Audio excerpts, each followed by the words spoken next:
As long as you are still breathing, you still have a chance. As long as God woke you up, as long as you were able to get out of your bed, and even if you couldn't get out of your bed, even if you hurt your foot, even if you hurt your ankle, you hurt your knee, guess what? You're still breathing. You still have a chance. It's not over. We create such an unhealthy dynamic in our heads that we overcomplicate and we maximize all of our problems. When sometimes you just need to step out from a third perspective and just look at your situation. If you were your own mentor, what would you tell yourself? If you were looking at your problems and your situation and you were thinking solution oriented, not emotionally, not thinking about the people in your life, not thinking about how this will impact this person or how this person will feel about it. He's gonna think that, she's gonna think that, she might think I'm weird, he might think I'm doing this in sight of him or in spite of her. Remove everything. You feel like you want to give up, you feel like you want to quit because you've been through a lot. But logically speaking, do you think God would have you in this position just for the sake of it? I was gonna say for the fuck of it, but I mean I just did, but for the sake of it, no. Everything is intentional, everything has a purpose. And we drive ourselves crazy trying to find that. We drive ourselves crazy trying to find, what is the purpose of me going through this? Why do I keep going through this shit? Like, it's obstacle after obstacle after obstacle. I can't tell you. That's for God, right?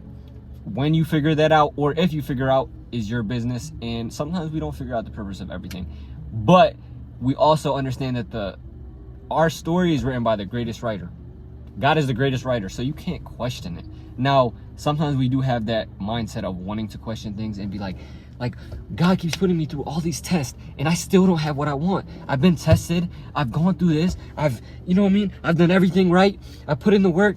And then we gotta just reflect and sit back and recognize sometimes you're just being used as a vice for other people. Sometimes you go through situations and it might not necessarily always be for yourself. Sometimes it's for the people around you, for the people that you inspire, for the people that you have an impact, or for the people that just see you on a day-to-day basis. They might not even know you. Some people don't even know you, but they see you. They see your actions, they see your consistency, and they're pushed by that.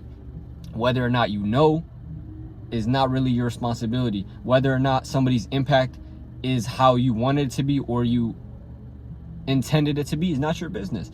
All you can do, the only task you have is to control what you can do. Now, you don't do things purposely to hurt people, but sometimes people are going to be hurt by you going to heal. And if you have to go through that process, it is what it is, because your goal is to heal. Your goal is not to make everybody else happy. Because when you wake up in this position and you're wondering why the fuck you're not where you want to be, the last thing you're worried about is how somebody else feels about you. Let's be fucking for real. You're most focused on yourself. Why you either feel lost, why you either feel like you're not where you want to be, why you feel like your progress hasn't been as to the level or capability that you know you're capable of. I messed up that sentence, but your potential and your progress isn't where you intend to be from your standpoint of the goals you set and the mindset that you went into this situation, right? Okay, that's fine. All we have to do is get back to the drawing board, trust God, and know everything is intentional, everything is purposeful, but you have to be intentional and you have to have a direction. Sometimes you get lost. It doesn't mean you don't keep walking. You might not know the destination, but you have to keep walking, because guess what? If you just stay where the fuck you're at right now, it's not like your position's gonna change. Just because you're hurting, just because you're not where you want to be, doesn't mean you don't keep moving. Actually, that gives you more of a fucking reason to want to keep going. If you're standing somewhere and you don't want to be there, logically speaking, you have to keep going, or else that position is not going to change.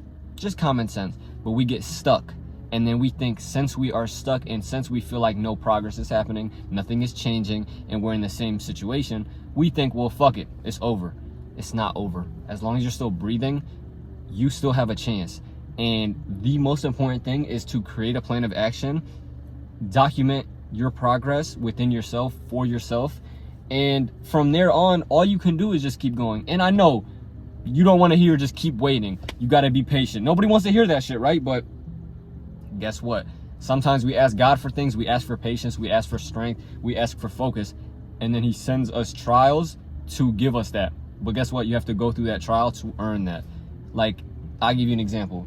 Y'all who play 2K, you're not going to get badges by not going through the motions and going through the actions of getting them badges. Real life, you're not going to get a better jump shot by just thinking about it. Oh, I want to become a better shooter. Guess what? You still have to go in the gym, fix your fucking form, get them reps in, and keep making and keep making. And some days, guess what? You're going to feel like you got worse. Some days your shit is going to be broken as fuck, even when you feel like you got better. And life is the same way. Sometimes you feel like you got worse. Sometimes you feel like this shit ain't getting me nowhere. I'm not going nowhere with this shit. Like, my progress is stalled. But as long as you keep waking up, as long as you keep waking up with intention, with purpose, with direction, I can guarantee you that God's going to push you in a direction that you need to be in. And whether that's what we have planned for ourselves or what we wanted for ourselves is out of our control. But I'm starting to get that clarity of understanding, if God didn't want it for me, obviously he's protecting me from something or preparing me for something that I can't even imagine that's better than everything I had planned for myself. Again, I'm going to repeat that. When you don't get what you want, God is seeing conversations and things happen behind the scenes, that you didn't hear, that you didn't see, and he's preparing you for something even better than what you had planned for. And sometimes that's difficult to comprehend. It's difficult to process. Shit, damn near every day is difficult to process. But as long as you understand that, and you know that you have meaning with your life, and you know you're an intentional person, and you know you're an impactful person, and you know you work hard, you know you have a vision for yourself, you cannot let that go. Because this time is going to pass regardless. A year, fuck it. A month, 6 months, a year, 2 years, 3 years, 5 years, 10 years. Would you not rather be in a position where at least you built those good habits? You put the time in for yourself. You kept going even when you didn't want to, because eventually you're going to get out of that plateau, bro. Eventually you're going to get out of that position where you feel like nothing's changing, nothing's improving, because, and this is so true with every aspect, bro. It doesn't matter if it's your content, basketball, working out, mentally. It's like when you feel you are in the worst position you've ever been and you're stalled and nothing is moving, it feels like out of nowhere things shift, right? And you see people all the time say, oh, this person was an overnight success, or out of nowhere this happened. He blew up out of nowhere. But the person that was putting in the work, the person that blew up or things changed overnight, it was a long ass night. It might have been a year, 5 years, 10 years of a night. And only you know that. Only you're going to know what you went through.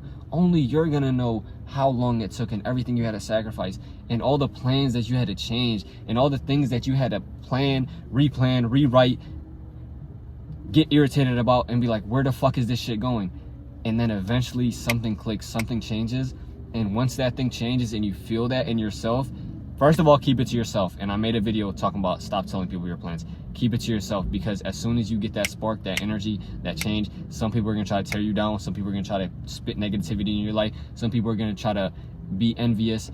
And yeah, watch that video if you want to hear more about not telling people your plans and the envy from your friends or family or whoever is around you. But once you feel that change and you notice it's starting to begin to change, you have to carry that momentum and do not stop. It's like content. Anybody who posts content knows you have to be consistent. And once you get consistent, you can't stop. You have to keep posting. You have to keep posting. Same thing with basketball. Same thing with working out. When you create that momentum and good habits, keep going. Do not stop. But before you can get to that point, guess what? You are going to have to keep working when shit is stagnant, when shit doesn't seem like it's moving, when your moods are here, there, that. Everything's inconsistent. It's no progress. Everything is stalled. But guess what? You still woke up, so you still have a chance.